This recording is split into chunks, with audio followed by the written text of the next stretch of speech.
जंगल का राजा शेर सिंह वहां पहुंचा और उसने कालू की हरकत के बारे में सुना।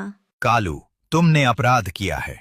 तुम्हारी सजा ये है कि तुम आज से रानों के खेत के रखवाले बनोगे और सबके नए घर बनाने में मदद करोगे। रानों का भिंडी घर पूरे जंगल के लिए एक मिसाल बन गया। अब सब पक्षी मिलजुल कर रहते थे। मेहनत से बनाया गया छोटा सा घर भी महलों से ज्यादा मजबूत होता है अगर उसमें प्यार और माफी की जगह हो। रानों के भिंडी के खेत अब और भी बड़े हो गए थे। कालू कौआ ईमानदारी से पहरेदारी कर रहा था। तभी झाड़ियों के पीछे से किसी के रोने की आवाज आई। कौन है वहाँ?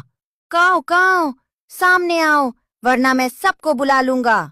झाड़ियों से एक सफेद बकरी और उसका छोटा सा बच्चा बाहर निकले। बकरी का पैर घायल था और वो बहुत डरी हुई थी। भाई, हमें बचा लो, एक शिकारी भेड़िया हमारे पीछे पड़ा है। मेरा बच्चा बहुत छोटा है, वो तेज भाग नहीं सकता। रानो चिड़िया पास उड़कर आती है। घबराओ नहीं बकरी बहन, तुम हमारे खेत में सुरक्षित हो। तभी जंगल की गहराई से एक डरावनी आवाज आई। जालिम भेड़िया मेमने की खुशबू सूंघते हुए वहां पहुंच गया था। मेमने की खुशबू, आज तो नरम नरम शिकार मिलेगा। शिकार यहीं कहीं पास में है। तभी झाड़ियों के पीछे से भूरा कौवा बाहर आता है और भेड़िए के कान में फुसफुसाता है। हुजूर, सही अंदाजा लगाया आपने। वो बकरी और उसका मेमना इसी भिंडी के खेत के घने हिस्से में छिपे हैं। रानो चिड़िया ने उन्हें पनाह दी है।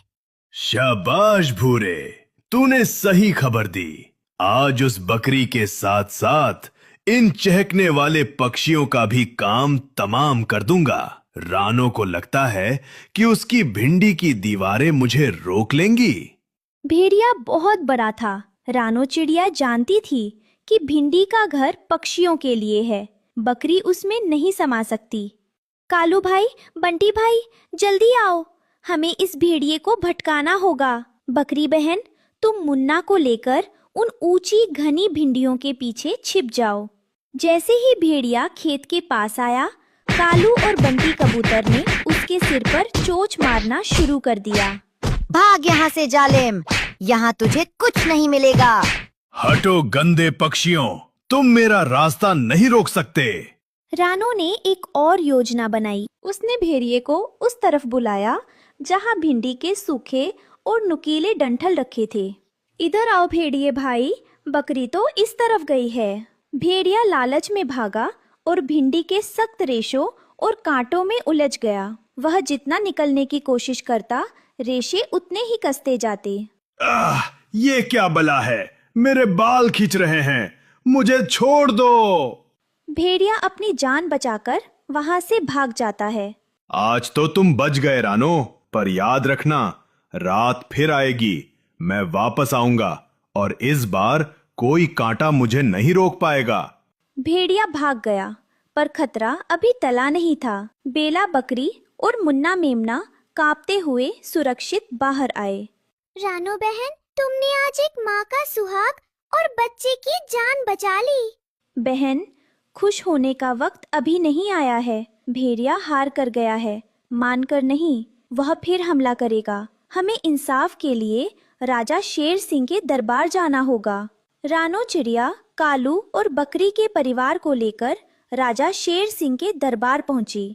उन्हें उम्मीद थी कि राजा उनकी रक्षा करेंगे, पर वहां का नजारा देखकर सब हैरान रह गए। मंत्री जी, गधा भाई, राजा कहाँ हैं? एक खूंखार भेड़िए ने हमारे खेत पर हमला किया है, हमें राजा की मदद चाहिए। अरे रानो, इतनी जल्दी क्या है?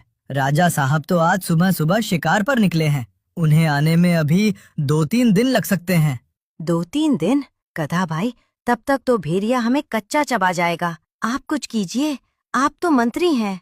मैं तो सिर्फ कागजों का और घास का मंत्री हूँ भाई, डंडा तो राजा जी ही चला सकते हैं। तुम लोग वापस जाओ और एक शिकायत पत्र लिखकर छोड़ जाओ, जब राजा आएंगे तो पढ़ लेंगे।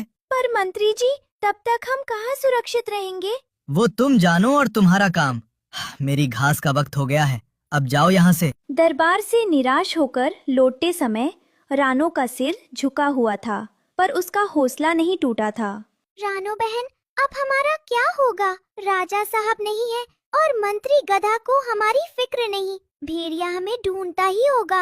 नहीं बेला बहन, अब हम किसी राजा के इंतजार में हाथ पर हाथ रखकर नहीं बैठेंगे। अगर भेड़िया खूंखार है तो हम भी कमजोर नहीं हैं। हम अपनी जंगल सेना बनाएंगे।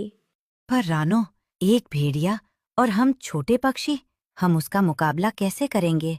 कालू भाई, भेड़िए के पास ताकत है पर हमारे पास एकता। चलो, सब पक्षियों और जानवरों को इकट्ठा करो। रात का अंधेरा होते ही जालिम भेड़िया और गद्दार भूरा कौवा मुस्कुराते हुए खेत की ओर बढ़े। उन्हें लगा कि सब सो रहे हैं, पर आज पासा पलटने वाला था। आज कोई रानो और कोई कांटा मुझे नहीं रोक पाएगा। चलो भूरे, दावत का वक्त हो गया है। हुजूर, वो देखिए, बकरी वहीं घास के पीछे बैठी है। जैसे ही भेड़िया झपटा, वह चूहों द्वारा खोदे गए गहरे गड्ढे में जा गिरा। इससे पहले कि वह संभलता, रानों की सेना ने उस पर हमला बोल दिया। शोर सुनकर राजा शेर सिंह वहां पहुंचे। उन्होंने भेड़िए की हालत और रानों की चतुराई देखी। भेड़िए, तुमने शांति भंग की है। यहाँ से भाग जाओ और कभी वापस मत आना। भेड़िया अपनी दुम दबाकर वहां से ऐसा भागा कि उसने फिर कभी रानों के खेत की ओर मुड़कर नहीं देखा। बेला बकरी ने रानों के खेत में ही अपना छोटा सा डेरा बना लिया। अब रानों को और भी बड़ा परिवार मिल गया था। मम्मा, देखो मुन्ना मेमना कितना प्यारा है। अब हम साथ खेलेंगे। बेला बकरी ने बदले में रानों को खेत की मिट्टी को और उपजाऊ बनाने में मदद की। अब भिंडियाँ और भी बड़ी और सेहतमंद होने लगीं।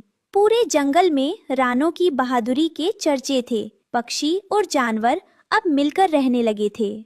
जहाँ प्यार होता है वहाँ डर की कोई जगह नहीं होती।